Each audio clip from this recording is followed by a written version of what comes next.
Good afternoon. Welcome to the NASA Social at NASA's Kennedy Space Center in Florida.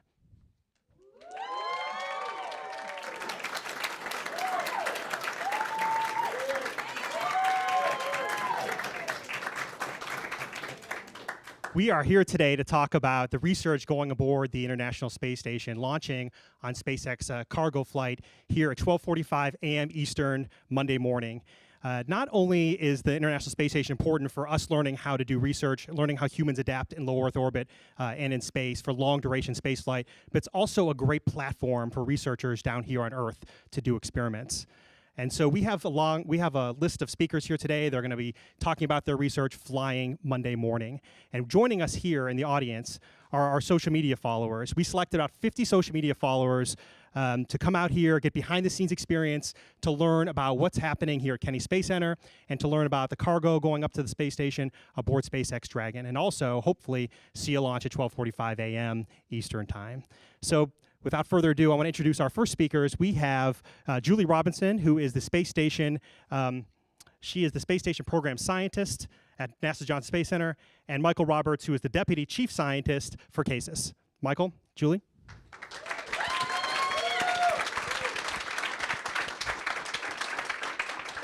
It's really great to be with you guys here at Kennedy Space Center for the launch. And, we've got 930 kilograms of research cargo going up, about 600 kilograms of research samples coming down, supporting about 280 investigations active on board the International Space Station.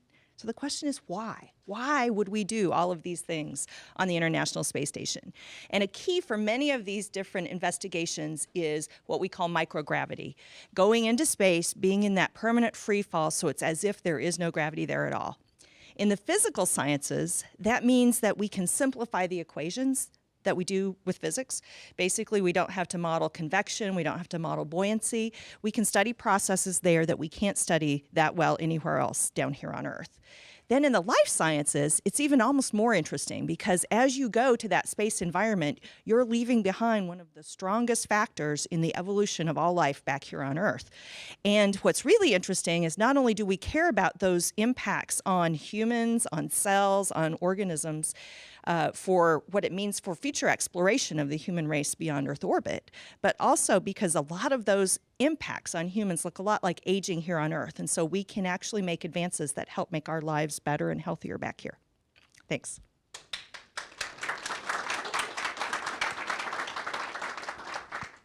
And to pick up where Julie left off, I'm Mike Roberts. I work for CASIS. CASIS is the Center for the Advancement of Science and Space. We have the honor of working with NASA to support and manage the ISS National Lab. So in addition to the great science that's going up to the International Space Station to help us explore deeper into space, there's also science and technology projects that are going up there that have direct Earth benefit.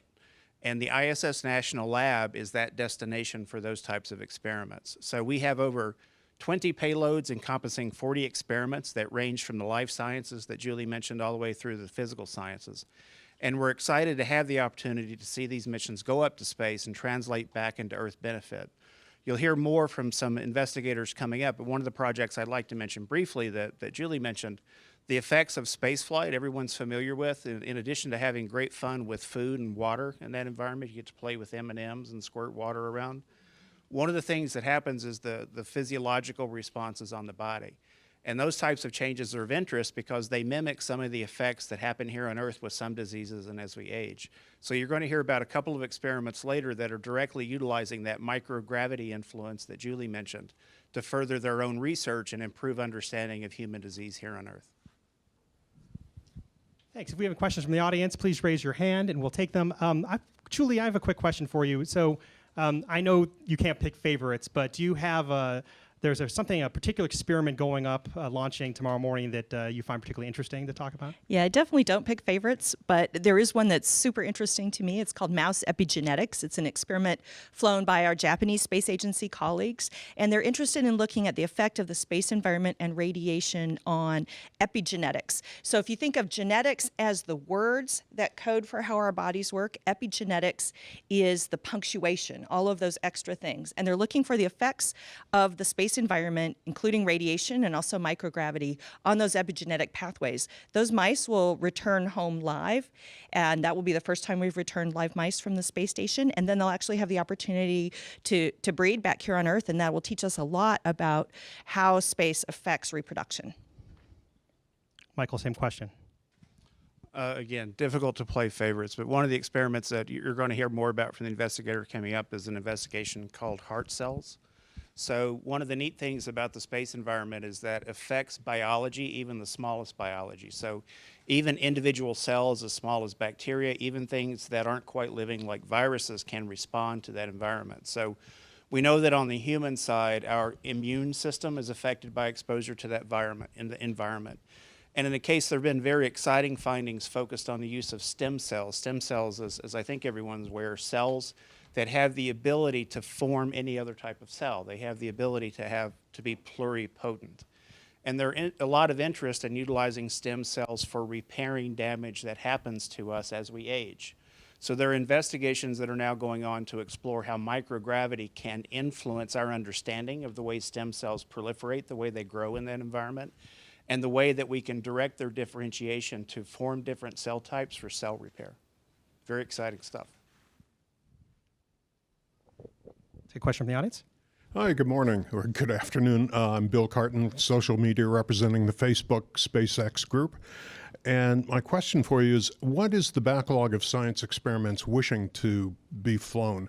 Is it a negotiation all the time to fill an allotted space, or is there a priority involved in terms of science versus consumables? Yeah, so we do have a backlog. The primary limiting factor right now is crew time.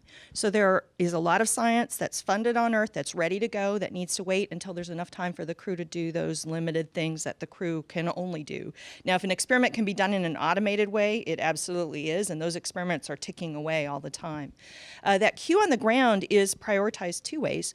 First, by Congress. Congress has told us that we should use 50% of our resources for NASA's exploration mission and 50% for the national lab mission of benefiting life here on Earth. And so we set the priorities between those two buckets, and that influences kind of place in the queue. But we also work really hard across our partnership and to do creative things so that we can maximize the research on the space station and keep the queue as short as we can. Quick follow-up. Then the commercial crew ability to get 7 staff on station that improves science availability will be fantastic. Exactly. You said it better than I could have. Having commercial crew and going to a crew of 7 instead of a crew of 6 makes an enormous difference, because that one extra crew member will pretty much be doing research full-time 24/7. Well, not 24/7, they'll sleep. But they'll pretty much be doing their research full-time, and also because that really streamlines all of the things we can do. And so it will make a huge difference. What will happen then is we'll, of course, start being limited in something else, but that's the goal, is to keep every single resource, whether it's crew time or up mass or facility space or data bandwidth, we want to keep all of that maxed out. Appreciate it. Thanks. And the Dragon doesn't just launch cargo to space station, also returns it here back to Earth. Are there any science experiments coming back down that you particularly find interesting? Well, one of the things, we have certain experiments that we round trip altogether so that they're on a very tight schedule. Also, we empty out our freezers of almost all the other samples. So one of the major things in the 600 kilograms coming home when this SpaceX returns will be all the blood, urine, and other samples from the crew members that are helping us understand comprehensively all the different effects of space on the human body. Hi, I'm curious, are there any CubeSat missions going up on CRS-9 to the ISS on this mission?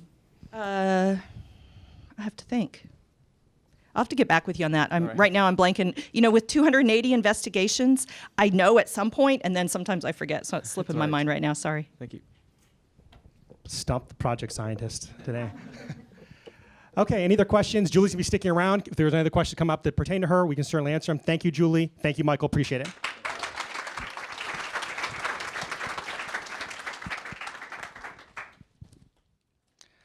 Okay, if you're watching this at home, you have questions. It's not just for those here in the room. You can please use the hashtag AskNASA. If you're on social media, you can use the Twitter or other types of social media platforms, Ask NASA. Our next speaker is Sarah Wallace, who is a NASA microbiologist.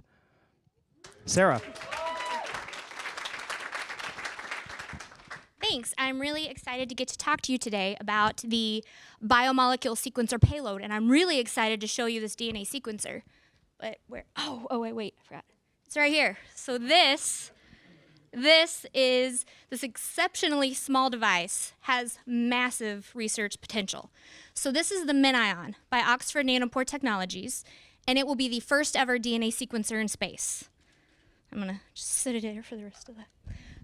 So while it sequences fundamentally differently than bigger sequencers that I couldn't carry around in my pocket, the end result is the same, and that's a sequence of the nucleic acid bases A, G, T, and C. And as you can see, its small size is ideal for spaceflight, and also it doesn't require much power. We're just using a tablet that's already on the ISS to power it via USB connection. So perfect for spaceflight. So it can sequence, we called it the biomolecule sequencer because we didn't want to limit it to just DNA. So it can also sequence other biomolecules like RNA and even proteins. But DNA is a really important thing to be able to do to sequence it, and it gives us a lot of capabilities. For example, identifying microorganisms that are in the environment, diagnosing infectious disease, monitoring crew health, and possibly this device could one day help us detect nucleic acid-based life elsewhere in the universe. So this could really be huge in exploration of other planets. So as I mentioned, it could also do RNA. So we're not doing that right now, but someday we hope to use it. And so if we could sequence RNA, that gives us information back on living systems into how they're responding to the environment. So turning on and off different genes and how to best to live in that environment. So the ability to do that would give us a ton of research potential to understand how things are responding to microgravity. So my colleagues and I at the Johnson Space Center, Aaron Burton and Kristen John and Sarah Stahl, along with the rest of our science team, astronaut Kate Rubens has been very involved with it. And then we have members at the Goddard Space Flight Center and the Ames Research Center, and even in academia at Cornell and UCSF. We've designed an experiment in which astronaut Kate Rubens is going to sequence the DNA from a virus, a bacteria, and a mouse. And these are all going to be contained within one sample. And while she's sequencing it on the ISS, we're going to be doing the exact same thing in our lab at the Johnson Space Center. And then our goal is to compare how well the sequencing is working on space with how well it's working here on Earth. And so we're really excited to get this sequencer working. And I just should mention that it was this device, because it's so portable, it was really important in the Ebola outbreak. It could be deployed in the field, and people could be using it to detect Ebola in blood samples within hours. And we hope that this technology could do the same thing in space. We currently don't have the ability to do that. So if an astronaut gets sick and it's an infectious disease, it's between them and their flight doc to figure out what it is. So huge potential with this. And we're also developing the sample prep process so that the crew could use it to go all the way to collect a swab or a sample and do everything they need to do to be able to sequence it. And that process will be going to NEMO, NASA's underwater extreme habitat off the coast of Key Largo on the ocean floor. It'll be splashing down tomorrow as well. So very exciting day for the sequencer tomorrow. And we also have a team member taking it to the Arctic to look at the possibility of in another streaming virus environment. So a lot of good stuff coming up. So stay tuned as the first DNA sequences from space are sent back to Earth in the coming months.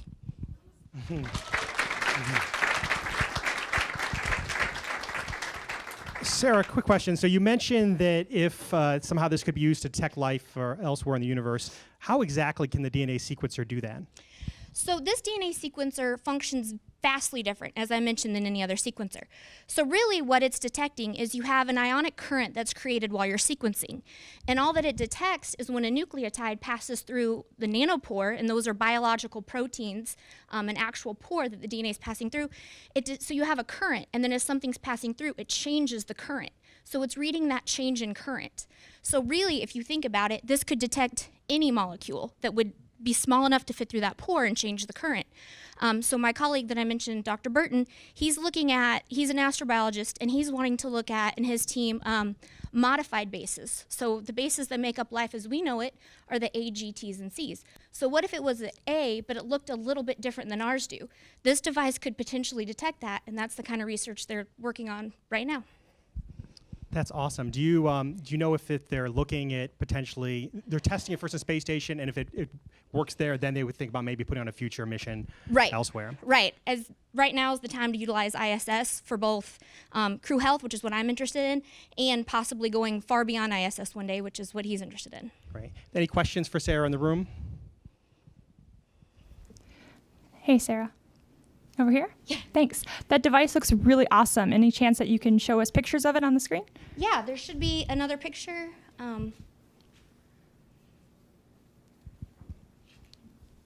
There it is. So there it is opened up. And that flow cell that's right inside, that's where all the sequencing chemistry takes place. And so it just pops in and out. And each one of these is good for about 48 hours. And you can really put as many samples as you want on it. You just flush it out in between. And as soon as you start getting your data in real time. So as soon as you're happy with your data, you can flush it out and put a new sample on. My question was, how long have you been working on this project? Well, this was actually part of Johnson Space Center's Class 1E. And what that means is normally all flight hardware is Class 1, and that's a very strict regimented process. But things that are more experimental in nature, like this, JSC just rolled out this 1E process, which is a quick way to get science to the ISS. So we were kind of the guinea pigs in this. We were given authority to proceed last February 2015, and we handed over our hardware last December. So we did this in 10 months. Wow. Yeah. It's amazing. DNA sequencing has gotten a lot cheaper over the past 10 years and even just in the past handful of years. How much does this device cost to produce? And you mentioned the possibility of it being used in something like an Ebola outbreak. So in a setting in developing countries, how much could this cost? Could it be commercially available someday, I guess, is what I'm curious about. Yeah, so I should have mentioned this is commercially available. So we didn't do anything to it. It's commercially available off the shelf, COTS hardware, as we say. So we didn't modify at all. The company, Oxford Nanopore Technologies, is obviously, the portability is what this is about, right? So they want to make it very, very easy to obtain. So the sequencer itself, you sign up with the company and they give you, and then each flow cell is $1,000. So it's kind of that $1,000 genome that we're at. So it's really, in the terms of what you get for it, it's a pretty cost-effective way for NASA to really be able, and based on the size and power and all that, really be able to put this technology on the ISS. Hi, Sarah Marquardt. You had mentioned about that you'll be using that to test mice both on the ISS and both back at Earth. I'm curious what, if any, you have anticipated outcomes for that. So the samples that we'll be sequencing on the ISS are ones that we prepared in our lab. And so we split them, and then so we'll have the identical one. The things we're looking at is just how well is the sequence look the same? Is the error rates the same? How fast are those sequences passing through the molecules? So we don't really expect any differences between the actual samples because we've controlled for that since this is the first time that this has been done. But what we're looking at is how well all the ins and outs of the sequencer and how well it operates, and then how easy is it for the crew to operate? Is this something that's simple or something that we need to make more simple? So a lot of things we'll be looking at, but we expect the sequences to the DNA samples are the same. So Thank you. I have a quick question. Yeah. So it seems like a fun coincidence or not that Kate Rubins is the astronaut on space station right now, and you're sending this DNA sequencer up. I would say fun coincidence. We may have intentionally manifested to SpaceX 9, so we would line up with Kate. Kate's been on the science team from the beginning, and we have been so fortunate to have her because her passion is really in the science, and so from day one, when she came and sat down at the table with us, as soon as we just treated her like our scientific colleague, everything, it was great. She's been great to work with, and she's been really influential in those procedures that we're developing for spaceflight. So not totally coincidental that we're on SpaceX 9, but it really was fate that all this, we got the authority to do this last year, and it all lined up with Kate going to the ISS. So we're very fortunate for that. Oh, my question is not technically scientific, but what advice would you give to a girl who would want to follow in your footsteps and work in space? Yep, Thank you for asking that. I love that. This is obviously my dream job, and it's what I'm passionate about, and I'm so excited every day that I get to go to work. I would just say I didn't really do anything special, except I got interested in science at a very young age, and I am not good at math, so I knew I was not going to be an engineer for NASA. So I focused on biology from day one. And so I think that if you can just find what it is that you're passionate about, I mean, who knew that JSC hired microbiologists? There's a whole lab of us there.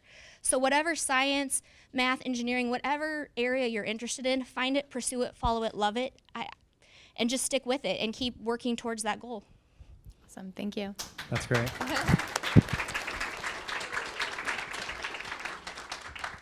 That inspired me. Any more questions in the room?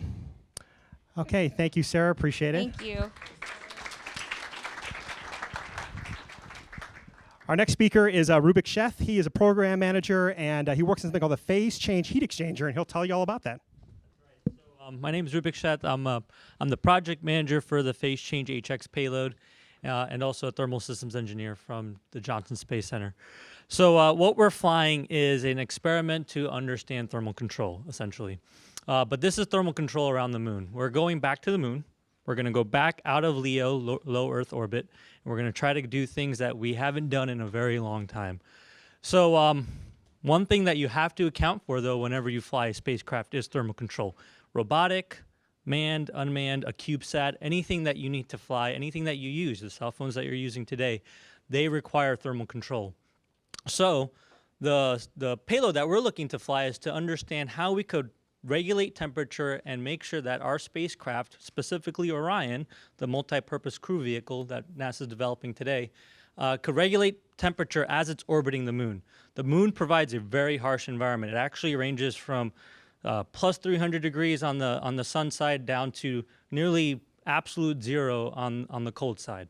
It is a very harsh environment compared to even Mars or any other place that we've sent things to. So to do regulation of temperature while making sure our astronauts are comfortable in a space vehicle is of utmost importance. So the phase change HX payload was built to help understand how we could put a phase change material heat exchanger to help absorb that excess thermal energy whenever a vehicle is right in between the moon and the sun where it's very hot, and then reject that energy when it has gone to the dark side where it's very cold and re-solidify that phase change so that it could be used again when it orbits to the sun side of the moon. So it's a form of thermal capacitance that's provided to the vehicle. This has been done before on the lunar rover, where we placed literally a block of ice, kind of like what you would put in your freezer packs. They just put that on top of some electronics and hope that the electronics would stay cool. So they did that then, and then on Skylab, we actually had a pump fluid loop. We actually flew coolant through the phase change material heat exchanger, but it actually worked inconsistently. It actually had some problems, and so this is the first time that we're actually going to try to redo that type of heat exchanger, but make sure that we could actually use it for Orion. So if you look at the video that we're about to show here, the video, so PCMs is a substance with a high heat of fusion. The heat of fusion is what allows me to store energy within something that could change temperature. So our phase change material heat exchanger payload, it's a double mid-deck locker that will be located within the U.S. lab of the International Space Station. It's a mechanically pumped fluid loop. It has an upper portion that I like to call the kitchen drawer. You could actually take the entire phase change material heat exchanger out and put in a new phase change material heat exchanger. As we develop new heat exchangers, we could fly up the new ones, we could test them out, we could put them into the hardware to make sure that it works and it could properly freeze and thaw the PCM or the phase change material within the heat exchanger. If we all run into PCMs at home. If you put a soda can inside the freezer and you forget about it, what happens? It explodes, right? So what we're trying to do is use candle wax or something like candle wax. It's specifically called N-pentadecane wax. And we're trying to use that wax, put it inside an enclosure, and then as it expands and contracts, we were trying to make sure that that expansion contraction doesn't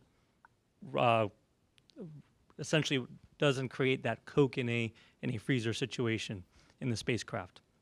So that's about all I had. I was looking to take any questions if you had any. And not just those in the room, but if you're watching at home, please use the hashtag AskNASA. Let me ask you something real quick before we go to the audience. Absolutely. So you talk about the soda can in the freezer. It made me think, is this the work you're doing now, is that something that also could be applicable to real-time applications here on Earth? Absolutely. So one of the things that the company that we're working with, United Technologies, the other thing that they're looking at here on the side is trying to understand how they could put these PCM heat exchangers into HVAC systems. If you could help store that energy in an HVAC system, you could essentially bring down that requirement on how much energy you have to use to help cool your house or heat your house throughout the year. Would a system like this, for the next step, be tested on a satellite or a CubeSat, or would this directly from the ISS be integrated directly into Orion from your findings? They are actually going to integrate it directly into Orion, assuming that it works out and we prove that it actually works on orbit. But we're looking to, as quickly as possible, test this, and then by December make a decision to see if we can put it into Orion. Thank you. Mm-hmm. Okay. Question in the front over here.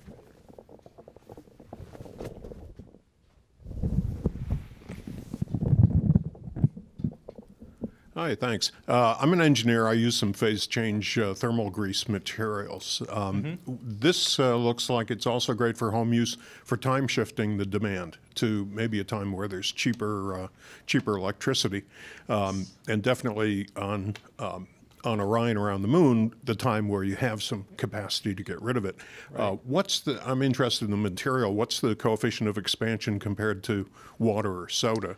It's not the same expansion. It's actually, ratio. so for N-pentadecane, it expands by about 9%. Real? Oh, that's Yeah, worse. it's actually it's actually pretty bad. But the interesting thing is that water expands when you freeze it. For wax, it expands when you thaw it.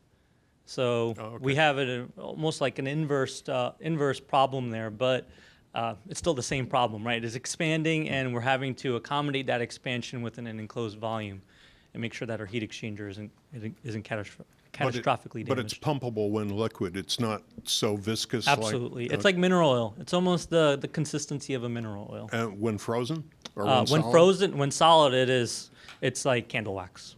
Got it. It's like candle wax, Got it. right? Yeah. Thanks. No problem. Okay, thank you. Any additional questions in the room? And for those watching at home, remember you can use the hashtag AskNASA if you have a question, and we'll do our best to get to and answer it. Thanks, Rubik. Appreciate your time. Thank you. Thank you.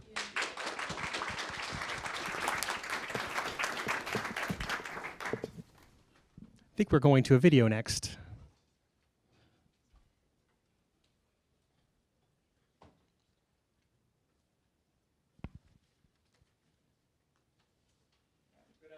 My name is Peter Lee, and when I'm doing research or looking at space, my other hat I wear is as a heart surgeon at Ohio State. This is my colleague, Arun Sharma, and he's finishing up his graduate studies at Stanford. We're really excited here to talk to you about our research where we're looking at heart cells up in space. The rationale for this is quite simple. As you all know, there are a lot of systems, pretty much every system in the body is affected by the microgravity environment. And the cardiovascular system is no exception. And in particular, we're interested in the heart. We know something about what happens to the heart, but unfortunately, all the studies have been limited to studies in humans or whole animals. And so we know very little about what happens at a tissue, cellular, or molecular level. And a lot of that was limited by what we can do in terms of doing cell studies in space until now.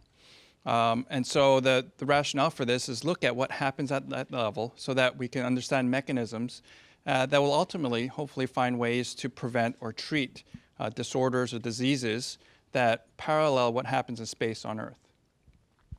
Right, so as our new model system to be able to better study cardiac function in space, we're actually utilizing a pretty revolutionary new piece of technology that's been developed over the last 10 years or so in the field of stem cell biology.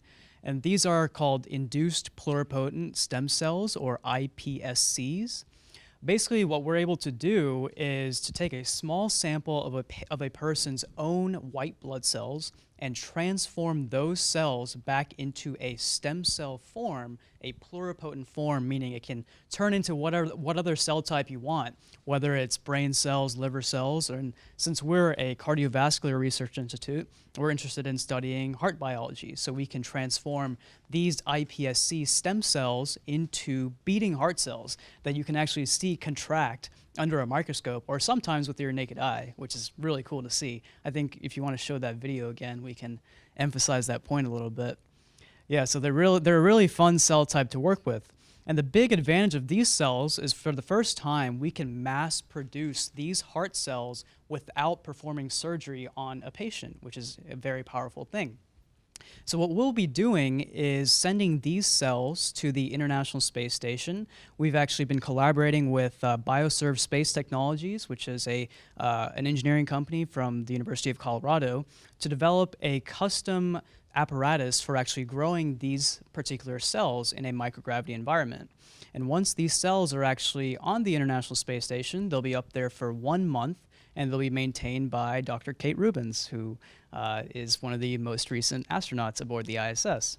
What she'll be doing is looking at these cells and seeing how they're going to change in terms of their beating rate, in terms of their cell shape, size, and also changes in gene expression. So we're really excited to be able to utilize the ISS because it provides us with a novel resource and a novel environment in microgravity that's not really available to us here on Earth. Great. Any questions in the audience? Right up front here. Hi. I'm curious. Obviously the pluripotent stem cells, it's so fantastic to not have to do open heart surgery to get those. I'm curious though, is there any negative aspect to using pluripotent stem cells that you've turned into the heart cells as opposed to ones actually harvested from a heart? Right, that's a great question. So there are some limitations associated with these particular cells. I would say the biggest one is that they're somewhat immature, meaning that they're not identical, they're not perfect replicates of the true adult human heart cells, which can take, years to grow and years to become an adult heart cell. And we're producing these within the matter of a few weeks. So that is probably the biggest limitation with these particular cells. So would you say that the cells, because they're young, would they be comparable to a young person's cells, or because they're being produced from, you might have harvested like white blood cells from an older person, would they be that age? Right, that's a great question. That's actually something that we're still trying to figure out right now in the field of stem cell biology, is that are these heart cells more of an embryonic-like state? And when you actually reprogram that person's white blood cells to a stem cell state, are you losing some of those age characteristics as well? That's something that we're still actively investigating. Right. Thank you so much. And to follow up on that, one of the reasons we have very little data on heart cells is because cells that are isolated from tissues, whether it's from a mouse, rat, or human biopsies, is that they're very difficult to culture, to grow, and to maintain. And that's why these iPSCs have revolutionized this field in just the last few years. And that's why we have this opportunity to do this for the first time, looking at heart cells in space. I have a question. Does it matter who you collect the white blood cells from? Are you collecting them from a wide range of subjects? And are you growing them into heart cells on Earth and then transporting them? Or are they being grown on the space station? Right, so we're actually collecting these from 3 separate individuals. So we'll be flying the heart cells of 3 separate individuals. And they're actually produced in our laboratory at Stanford University. Okay. Mm-hmm. Any other questions in the audience? If you're watching at home, please use the hashtag AskNASA. Okay, Arun, is this the first time we've done this sort of we've flown cells like this before on the space station? Yes, I would say this is the first time that we've flown human heart cells, or cardiomyocytes, which is the fancy scientific term for the beating heart cells, in large part because, as Peter mentioned, we haven't really been able to maintain true adult heart tissue until this moment, until this time, until the iPSC technology that I talked about. The actual experiment itself, when it goes up, is it just, do you get the data from the Earth, down to you? Do astronauts do something with the experiment? What happens with it while it's on orbit? Right, so while it's on orbit, Dr. Kate Rubens will be updating us on a weekly basis in terms of how these cells are behaving. Are they exhibiting any alterations in terms of their beat rate, in terms of their shape and size? So we will be getting somewhat of a live update from her. Gotcha. Is that video that comes down, or is that a written report? Kind of was curious. I'm always curious about how the science on space station is actually investigated from the ground. Right, it'll be a little bit of both, definitely. Okay, great. So we'll be getting some videos on separate occasions, and then also some of them will be fixed so that we can get the RNA and to study that when we get back, and then the rest will be brought back live for further analysis on the ground. And then the other thing, I mentioned this earlier, is the reason we're looking at these cells is so important to us is that we know what happens maybe at a heart level, but there's so many different factors that affect the whole organ when it's inside of a body. So when you're able to do it in a culture dish and isolate all these other factors, then you're able to just really nail down what's causing the changes. And so that's why we're really excited about this. So with the results of this, could this kind of help us understand why there's so many like skeletal changes and muscular changes with astronauts and just people living in the International Space Station? Yeah, I think there probably is a fair amount of overlap. So we know a lot more about muscle and bone. And my background originally was skeletal muscle, and we looked at skeletal muscle atrophy and space shuttle experiments in the past. And heart muscle and skeletal muscle have some overlap, but they are different. But again, since we haven't been able to look at heart muscle at this level, this will be able to provide us some data that we can compare to these other types of cells. And I think we may be able to find treatments or things that are wrong that may provide some help in terms of treating these other diseases. Thank you. Go ahead in the back there. Sorry. Is it just the United States working on this project, or are other countries or nations involved as well? That's correct. Right now, it's just the U.S. These particular cells, this particular protocol to make these cells is something that different labs around the world are also working on. And that's just and this is, I do want to thank CASIS for the opportunity for us to fly this experiment. When the opportunity came up, they were looking for experiments that had to deal with stem cells. And me being in the cardiac field, and with Arun and Dr. Joe Wu, who's the PI, being in the heart field, it made sense to look at the heart and in space, and we happened to all be at Stanford, so that's how our team came together. Awesome. I had a question. What kind of applications, if any, would this have to congenital heart defect repair or prevention? Sure. So what we don't know is what kind of changes exactly we'll see at a cellular molecular level. We know a lot of what may happen in certain disorders, and in the lab that Dr. Sharma, Arun, and Dr. Wu has, they have a whole bank of cells from all different donors, and some of them have congenital disorders. And so what would be great is we can take these cells and especially look at the gene changes when we look at the RNA that's been fixed in space, and we can see if there's parallel with some of these disorders, whether they're congenital or acquired. And if we can see these parallels, maybe we can make that connection, and they may have some impact in terms of treating some of these in the future. Very cool. Thank you. Hey guys, Luke Fewer. So you were talking about sort of live updates. Is there any way, based on like social NASA pages, that we can sort of follow this technology and sort of see what you guys see? Well, I do have my own Twitter account, so I'll see if I can post some updates on a weekly basis. Cool. Thank you. That's right. So that's a.sharma, ADOTSHARMA. Follow me, please. Please follow me. There's a question from social media over there once you get the mic. But in the meantime, I have a question, because you mentioned putting your team together at Stanford. How do you guys find out about these opportunities from CASIS? Does CASIS come to you proactively, or how did you learn about being able to do research on the International Space Station? Well, I've always had an interest in space, always looking out for opportunities, and so I get updates as these opportunities come up, whether it's from NASA or CASIS. But I also know to actively look them up as well. So for those who have an active interest, you can go and look them up, whether it's on NASA CASIS or NSBRI, or that may be changing soon. So there are a lot of opportunities out there. You can actively look for them or get on the listserv, and you can get automatic updates. That's great. Yeah, because there's limitless possibilities in science, and just knowing that opportunities out there is really important. Thank you. The question is, what equipment are you using to monitor the cell behavior on the ISS? So we are utilizing a light microscopy setup. So we'll actually be able to take videos, 15-second videos of these particular cells to monitor their changes in beat rate. Okay. There's a question here on the right side of the room. Hi, my question is, what is the complete lifespan of this experiment, and what would be the immediate follow-up?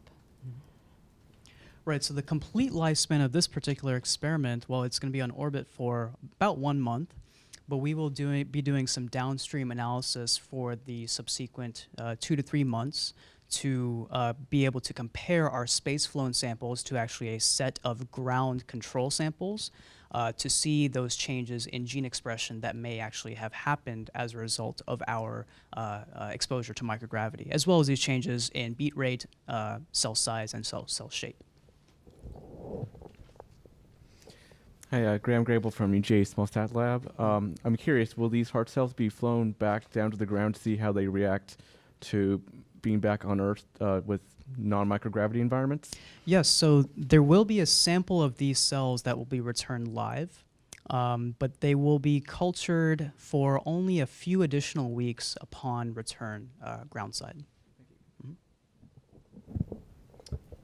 Last question. Maybe you kind of brushed on this already. How is this, in the end, maybe you didn't brush over, you went through it more thoroughly, but those at home, I mean, oftentimes people ask, like, why does the space station matter to me?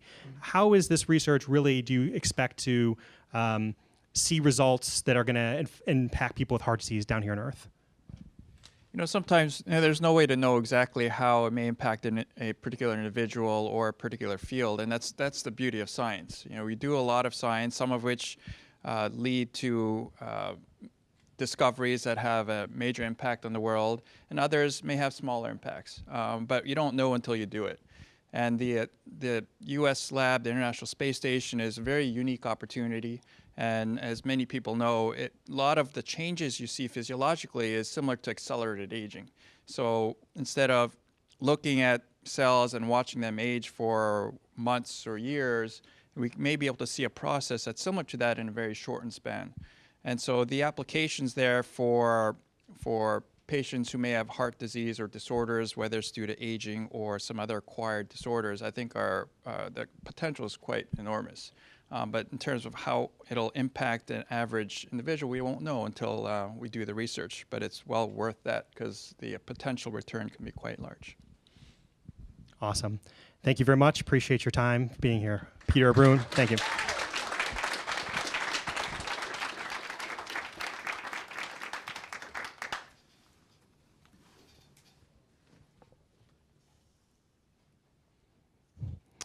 Okay, let me bring up our next speaker, Bruce Hammer, who works on osteomics test flying to the International Space Station here on SpaceX. Hello, everybody. Happy to be here. The project we're working on is looking at how bone cells operate in microgravity. And the name of the project is osteomics, and that's a combination of two names. Osteo means bone, has to do with bone, and omics has to do with genomics, proteomics, and metabolomics. So we're looking at genes, we're looking at proteins, and we're looking at metabolites of these cells.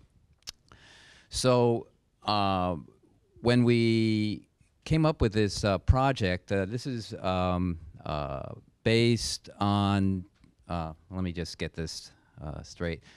There's a video I'm going to show you about what we're doing, how we put these cells together. There it is. Okay.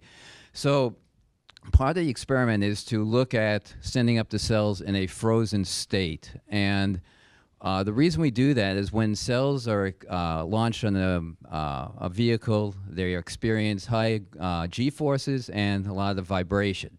And what we're doing is sending up the cells frozen by very standard techniques of adding some cryoprotectant to the cell system. And in that video, you could see this is colleague Louis Kidder who was doing that. We then put the cells in a controlled rate freezer where we're reducing the temperature to minus 80 degrees Celsius. And when they're in this frozen state, they're essentially in suspended animation.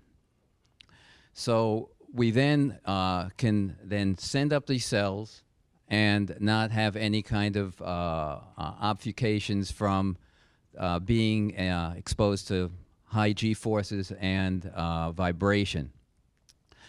So when they do get to orbit, we've developed a technique with Bioserve Space Sciences where we can thaw these cells on orbit. And it's very standard practice where you take cells and initially get them frozen and then thaw them out. But in space, it's a very difficult process because on Earth, you can take a cell vial, put it in warm water, shake it around, and they're thawed out, and they're good to go to culture. When you're in space, you can't have an open source of water because a lack of gravity, the water is just going to fly all over wherever it may be. So what we've developed with Bioserve Space Sciences is a system where we would take cells, put them in a chamber where we have a piece of plastic on one side and a membrane on the other side, and the fluids are contained within. And that's what you saw Louis load up with media and cells. And when it's up in space, you can pretty much handle it and not have any problems with the media escaping from the system. So we are going to be growing these cells for approximately 30 days under different conditions where we look at mineralization and non-mineralization. And I should step back here and tell you what happens with bone. Bone isn't a static system. Bone has three types of major cell groups in there. You have osteoblasts, which produce bone matrix, osteoclasts, which eat bone, and osteocytes, which helps coordinate the osteoblasts and osteoclasts in communication with one another. So when you're on Earth or in orbit, you find that cells, bone is remodeled routinely. About 3 to 4% of your bone mass every year is broken down and rebuilt under normal conditions. When you're in space, there's a process known as demineralization that can occur, and there's a dysfunction between communication between the osteoblasts, osteoclasts, and osteocytes. And what we find is that astronauts have been losing bone mass at a rate that could be 1 to 3% a month, which is about what someone who has osteoporosis would lose in a year. So being up in space is a fantastic environment to accelerate this process of bone loss. And so if you're looking at what genes are being affected or what proteins are being affected or what metabolites are being affected, this gives us a fantastic environment to understand bone physiology. So that's one part of the experiment, is to do the study on orbit. But we're also developed on Earth a system where we could simulate microgravity. And if you roll a video, you could see a picture of inside of our magnet. You could see there's a spider sitting on a plastic nut floating in space, and there's an ant crawling around on there. And then the ant will jump off the nut, and you can see he's just floating around. So we can actually create simulated microgravity on Earth. And this is a video showing a grasshopper. And the reason we have that plastic nut there, he would stick to the walls of the magnet because he'd be freaked out by being in microgravity. But you could see how it looks just like if you put him up in the space station, that's how the behavior would be.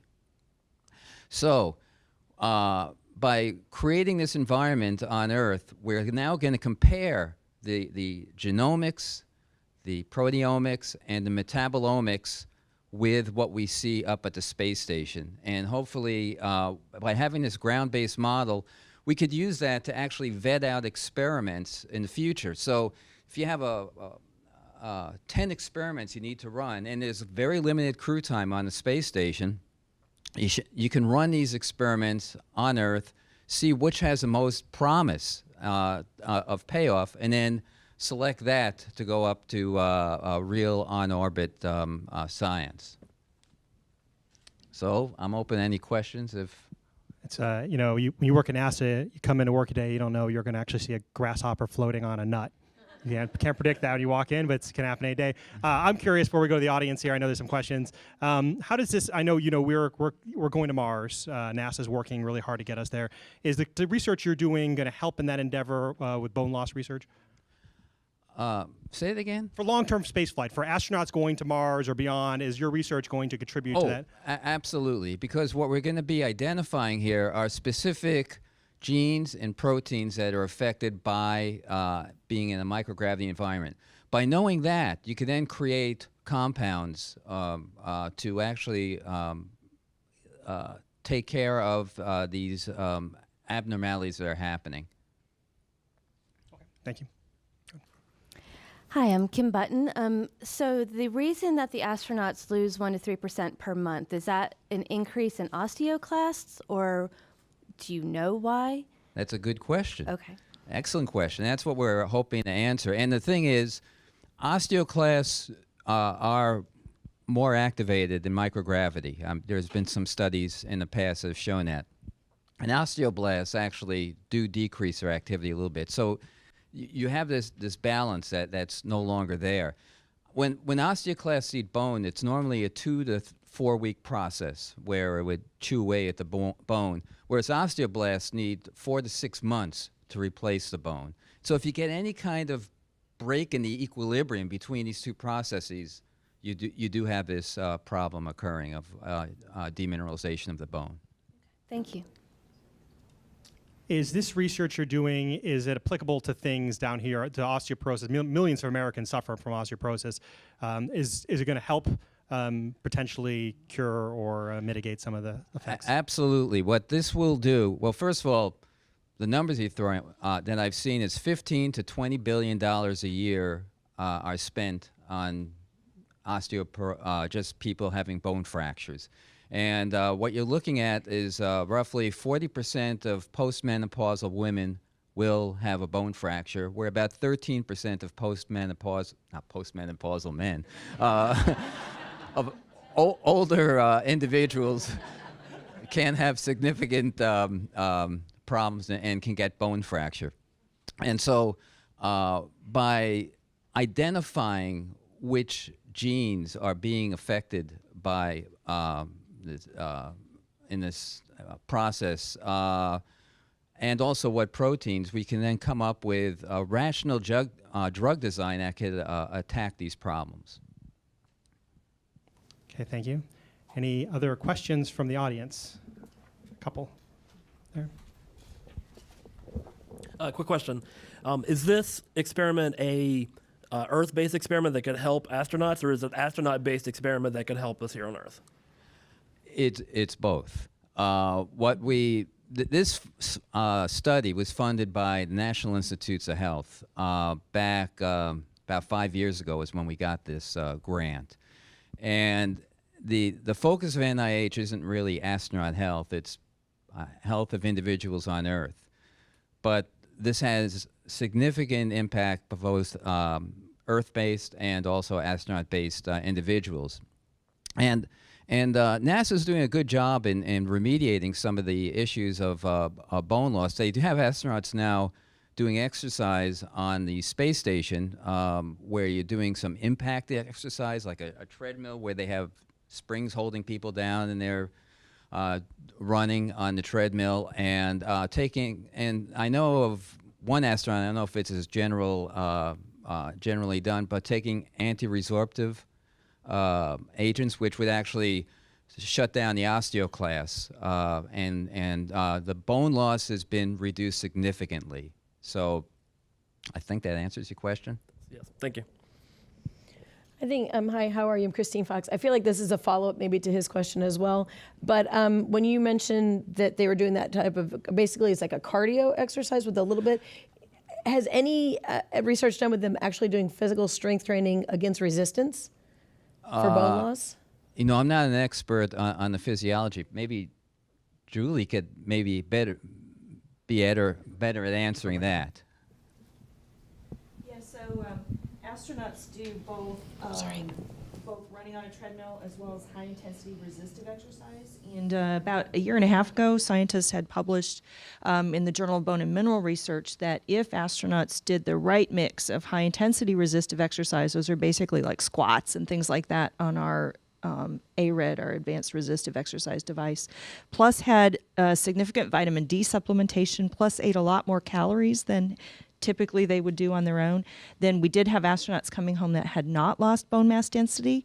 Now their bone is still remodeling and the structure of the bone may still have some risk for fracture. And so that's the thing that we're working on next at NASA. So really what we're seeing is this beautiful feedback between the bone loss in astronauts who are otherwise healthy, active, fit, no other problems going on, helping us understand bone loss. And then people here on Earth where we've got millions and millions of women struggling with bone loss, and we can use the information back and forth. When we make an advance on Earth, of course, we test it with astronauts, like an anti-resorptive medication, but also the things we learn from astronauts help us think differently about bone loss here on Earth.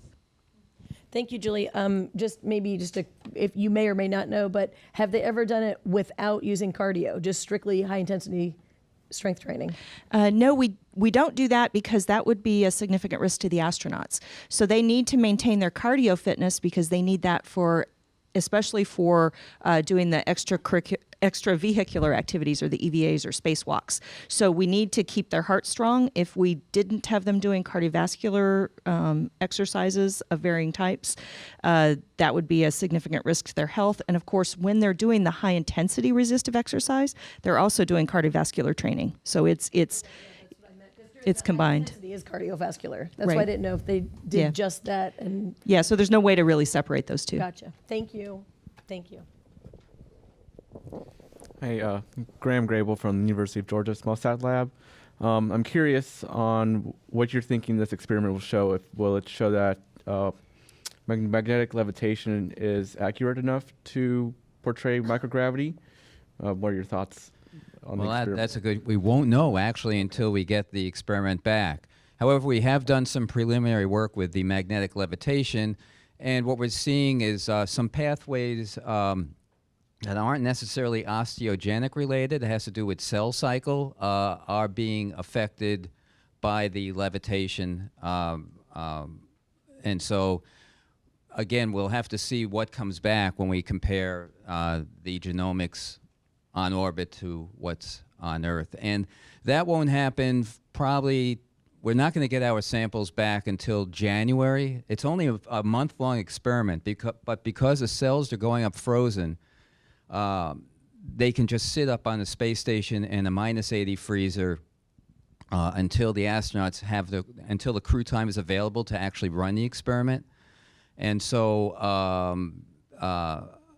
we're going to have to sort of wait and see. And we won't really have things analyzed probably until probably about May of next year. Right, thank you. And as a quick follow-up, would there be any alternatives to magnetic levitation that you're aware of? There is there are several ways of having cells experience, I wouldn't say a lack of gravity, but they have a rotating system where you could put cells on beads, and then you rotate it around, and because the beads are falling all the time and rotating, you're averaging out where gravity is. It's sort of averaging out to zero. The problem with that technique is that you get a lot of flow shear around the cells, and that actually can have a bigger effect than microgravity would have on the cells. So we think the magnetic levitation might be a very unique and nice way of doing things because you don't have flow shear. Things just sit in the magnetic field and it could be sitting there for days or weeks or months. Great, thank you. Bruce, thank you very much for joining us. Okay.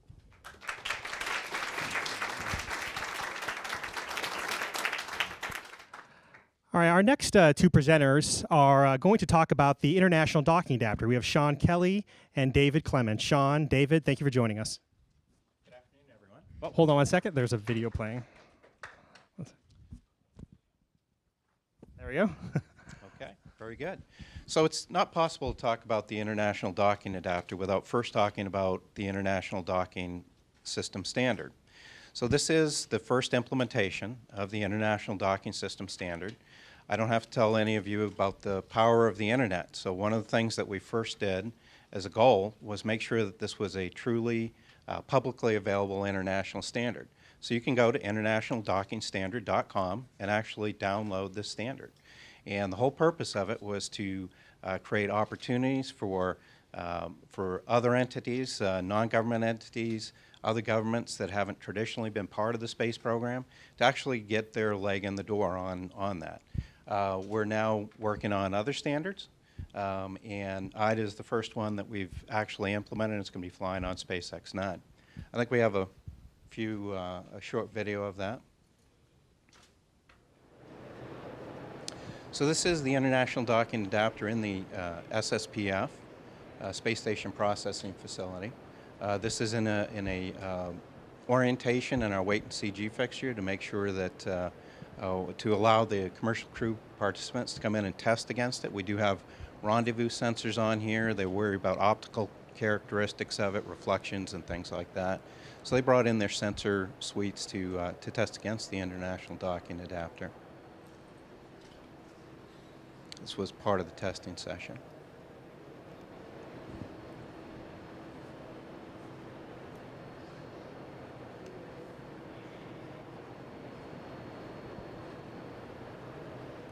And I think we have some still images also of that we can call up now.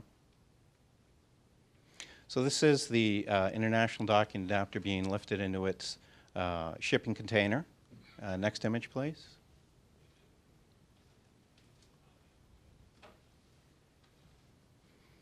Next image. This is the International Docking Adapter being inserted into the SpaceX trunk that's going up later tonight. And next image. And this is a view of it installed on the flight support equipment within the trunk. The ladder will not be flying with it. And I think at this point I'll turn it over to Dave. I think he's going to go through the installation sequence. Well, thank you, Sean. Appreciate it. Boy, after listening to all the discussions earlier about all the science, you know, as a guy who just provides hardware, it makes me feel, you know, somewhat vindicated that I'm providing capability for something like this to be a permanent element to station. It's going to allow the commercial crew folks to dock in the future. So you guys get all to do all the science. We like to provide capability, so it's gratifying to see that the capabilities we're providing is being utilized. So as Sean said, International Docking System, it is a big darn deal. It's going to allow docking by commercial crew vehicles in the future without action by the ISS crew. Currently, right now, when we dock, we actually berth, and it requires the vehicle to come up to the ISS. It idles, and the robotic arm is then used to actually make the connection to the ISS. In this case, with the standard, we are now allow not only U.S. vehicles, but vehicles international. Anybody can build to the standard. It can be used on ISS. It can also be used for future spacecraft. So I think it's a real big deal to allow this. Docking is then accomplished by the host vehicle, which will come up and approach the IDA. It'll actually do a soft dock. So once again, it's the host vehicle that's in charge of its docking. A docking system is a lot more forgiving just by the nature of the mechanism. It allows for a lot of rate variations between the host vehicle, misalignments of the host vehicle. You'll come up and essentially do a soft mate, and then you'll be able to essentially align, wait for the vehicle's momentums to settle out. You'll then align the host vehicle to the IDA, and then you'll attenuate or you'll pull yourself in. When you get close enough, you'll be able to then set your latches and be mated. So that's really the function. And so to be able to provide this capability, I think it's a real big deal. So I'm happy to do it. I want to be able to show you, what Sean showed you was a lot of the interface and testing we've done. I have a video here that kind of shows how we're going to pull this and install this on orbit. As you can see, it's taken out of the trunk using the robotic arm, and it's manipulated. It's quite the manipulation to make sure, in order to get the IDA to the right port, you have to move that arm around the other elements on orbit. So you can see this. It's a lot of action that takes place here. We've orchestrated this many times.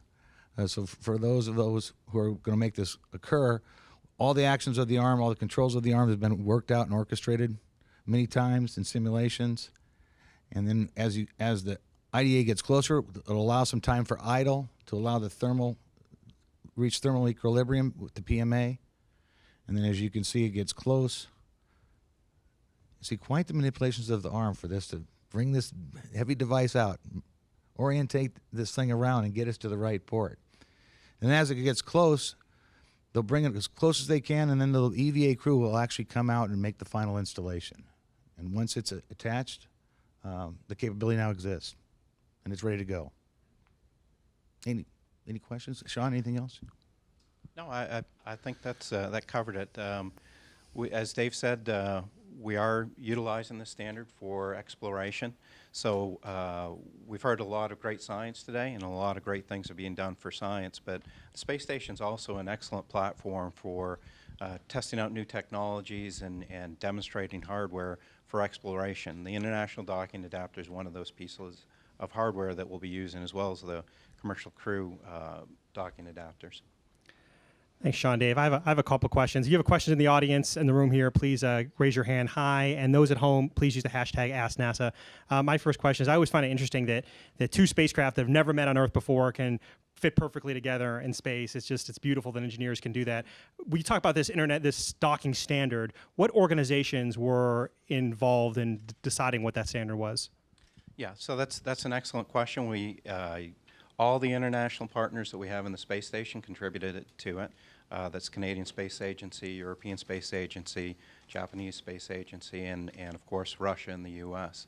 all contributed to it. So it really was a huge collaborative effort to do that, to make sure that we were reflecting not only the technologies that the rest of the world wants, but also the capabilities that they want built into the docking adapter. Okay, thank you. Let's go to the room. Afternoon. Thank you yesterday for the briefing over in the lab about the IDA. Because of ambient noise, I didn't catch everything you said, but if I remember right, you said the IDA 2 and 3 were better examples of the standard, and there were either nonconformances or some issues with one, which we all know was lost on CRS-7. So, IDA 1, actually, after we went and we're building IDA 2 and did some of the interface testing that Sean was showing here, we were careful to go take another look at some of the features. Like you said, this thing has to fit together like a glove. There's very tight tolerances. So we went and looked at some of the strikers on the way that the interface between the docking system and the IDA may happen. Mm-hmm. And so we did make some slight adjustments to fine-tune those targets. Mm-hmm. IDA 2 and IDA 3, we dialed them in manufacturing and double-checked and triple-checked that they were right, dialed in. Excellent. So the standard was modified a tiny bit between instances, or was it within tolerance and you changed the target?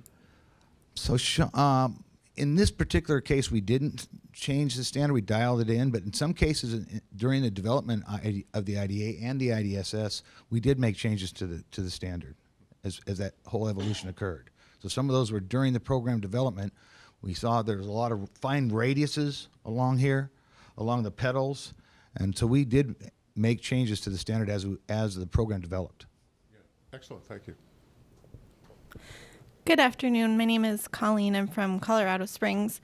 I was curious, you're talking about, this being an international docking unit that we can use and even in further exploration. Do you think this is something that maybe if there's a lunar base ever gets established, or when we do get to Mars, that this system will just be adapted, or do you think there might end up being something completely different? Yeah, so the current agreement among all the current space station partners is that this will be the implementation that we use going to deep space, cislunar, or any other exploration activity. And it's because they've already invested in it. So when we started the standard, there was one docking system fielded in the world. That was it. That contained a lot of proprietary capabilities, things that that you couldn't go out and build without going back to the original manufacturer. So one of the major goals of this was to put it in the public sector and make sure that it was a standard that anyone could use and all the information was publicly available. So with that said, we don't know who will use it for exploration, but that's part of one of the enabling capabilities of the standard and putting it on the public sector. Some small company in Arizona, some small country somewhere in the world that today doesn't have anything to do with space may say, hey, I think I can do that. I think I can build that. So that's part of the enabling capability of putting international standards out there. Awesome, thank you. Hey, Graham Grable from the University of Georgia's SmallSat Lab. I'm just curious on what type of testing model or testing procedure you guys have to go through to make sure that the IDA is ready for launch and installation onto the ISS. Well, quite a bit is the short answer. We did a lot of interface testing on both sides of the interface because clearly we have to prepare not only the ISS side, which is here, and make sure that it's going to attach to ISS, but we also have to make sure that the docking system and the host vehicle will be able to attach to it as well. So we do interface testing on both sides. In addition to that, we also did a lot of testing just to make sure that it was going to go in SpaceX trunk all right. We had a lot of testing. We have components here, the stanchions that are just used to mount it to the FSE are here. They're not part of the actual operation on orbit. We also had to make sure that when we use the robotic arm, that the interface to the robotic arm to pull it out of the trunk was going to go work. So every aspect, every interface related to making sure that IDA was going to go on the first time was tested. Thank you. Okay, I see a couple more questions in the room. Before we get to those, I have a question for you. So you showed in the video that it was the robotic arm was going to dock, going to attach the IDA. Is it for autonomous spacecraft or ones that need to be docked using the robotic arm? Is there a difference, or is it's easier on one than the other? It's adapted for both? Well, I'll let Sean, as far as the installation of the IDA, it's a combination of the arm and the crew that will install it to ISS. But from a host vehicle standpoint, no action by the crew is ever taken for a docking after this. I mean, the host vehicle comes up. It has the active part of the system. This is a passive ring. So it'll extend a Stewart platform, which is a 6 degree of freedom platform. It kind of scissors out. The two sets of pedals will kind of meet, and it'll actually hit targets on the IDA. It'll declare itself captured, and then, like I said, then the automatic control system starts to do the alignment, the attenuation, and bring the actual host vehicle into ISS, where it then commands the closure of the latches. Is this considered a more reliable way to dock than previous docking mechanisms? Yes, and there are alternative docking mechanisms. There's probe and cone, which the Russians use for Progress and Soyuz, but this is androgynous, and that's one strong advantage of this over probe and cone.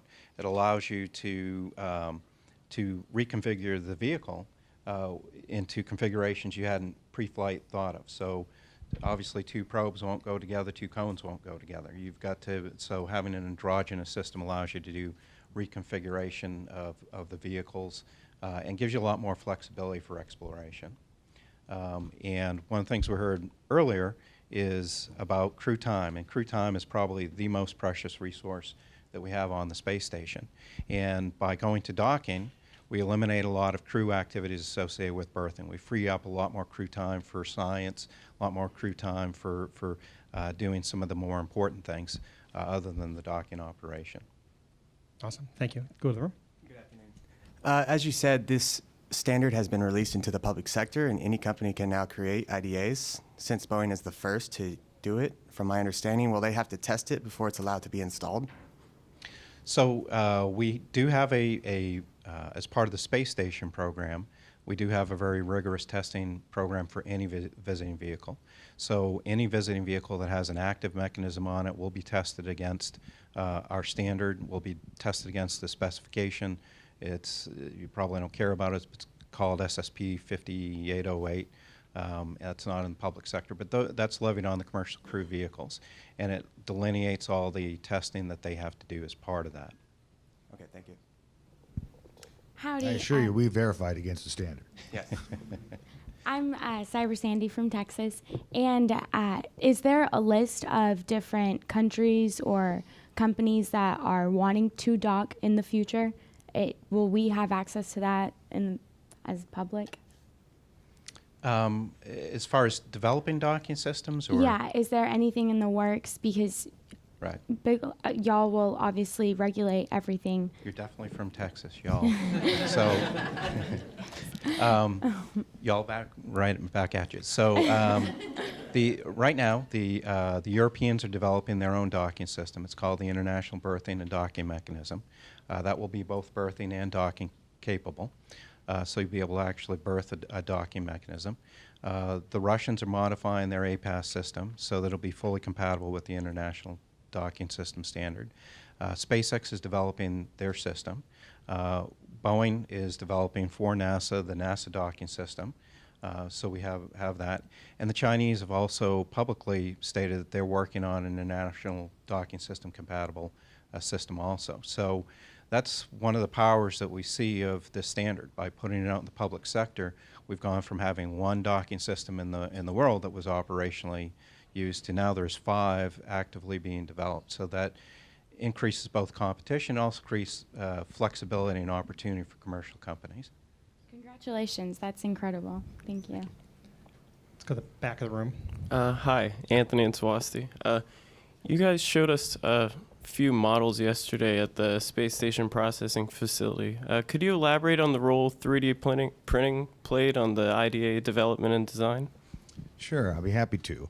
Like I said yesterday when the question was asked, is we made a decision to go build that full-size 3D printer mock-up. And it was quite a challenge at the time, but we used it to make use, to try to, as a model to help us in our manufacturing. A lot of times you'll release engineering and you have to look at it from a producibility standpoint. We use that 3D model to take out to our manufacturing folks and say, hey, here's how we're going to put this thing together. And it serves as a great purpose for looking for obvious interference, looking for better ways to put this thing together. And that's really what we used the 3D printer model for, was as a manufacturing aid. And it served well in that purpose. Thanks. Graham Grable again. Just to clarify, when you say that companies and different organizations have the standard open to them, do you mean that the IDA itself is open source, and so like maybe the public could make fun 3D prints like that for their home? Is that what you mean by that? The interface standard, so the International Docking System standard is an interface standard, so it's just how the interfaces go together. That was by design. It doesn't talk about the implementation behind the interface, whether you use electric motors or a cable drive system or something else. And the reason for that was because we didn't want to constrain the technologies. So if we put that in the standard, then in order to be compliant with the standard, you would have to implement that particular way. So we tried to strike a good balance between putting enough information in there so that somebody had maximum freedom to go off and build their implementation, but also provide enough details to make sure that when those interfaces came together, they would absolutely work. As far as the IDA itself, most of that is that intellectual property is owned by NASA, but not all of it. As part of some of the subcomponents, subassemblies, some of the existing vendors, such as Honeywell, have their own intellectual property that we've capitalized on for that. So the whole IDA itself is not publicly available. Thank you. But I like the idea of putting an IDA stereolith model out, and we can probably do something with our PAO colleagues to do something like that. We have a question from social media. What port is the IDA going to be attached to, or node on the ISS? IDA 2 will be attached to node 2 forward, and IDA 3 will be attached to Node 2 Zenith. Do we know the timeline for when the attachment's going to happen after launch and everything? Is everything like that scheduled already? There's some preliminary schedule for that. So the EVA crew is, assuming the launch happens on time, the EVA crew is planning on going out August 18th in order to do the final EVA installation. About a week or so ahead of that time, we'll start the robotics operations. Those are all done by the ground. Again, we're trying to make sure that we maximize the amount of crew time that's available. So the robotic extraction will be done by the ground controllers. They'll actually go and grab it, and then they move it a little bit, and it's a much slower operation than the crew doing it, but you're not time constrained. You send up commands, tell it to go to a certain the arm to go to a certain position. It goes there, you verify it, and then you go to the next position. I have a last question. Could you hold up the model so we can see it on the camera? Flip it up so you can see the interior. How are astronauts going to fit through that little hole here? Quite easily. What is the diameter there? So the tunnel is 800 millimeters width. You actually get about a little over 32 inches between the pedals. Okay. So the actual tunnel, you have to get through those pedals. So a fully suited astronaut can get through there. That's the intent. Gotcha. Thank you. Not seeing any more questions. Sean, Dave, thank you very much for joining us. Really appreciate you being here. Thank you.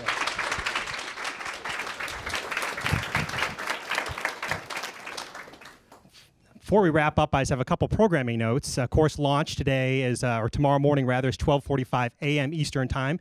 You can watch that on NASA television at www.nasa.gov/NASA television. Of course, you can follow us on NASA on social media. A lot of great research was discussed here today, and I want to emphasize some of our social media accounts. If you're not already following those, CASIS is really important. They're talking about a lot of the private sector research being done on space station. We have, for Twitter, for example, we have ISS_research. That is talking about all of the research we're doing on our space station. And I think one of the themes we really learned here is a lot of the things we're working on is for the future of human spaceflight, but a lot of it is taking the stuff that's happening in space and how it relates to us down here on Earth. We're working off the Earth for the Earth. Thank you for all of our speakers. Thank you for our guests. Thank you for being here. And hopefully we launch 12:45 a.m. Thank you.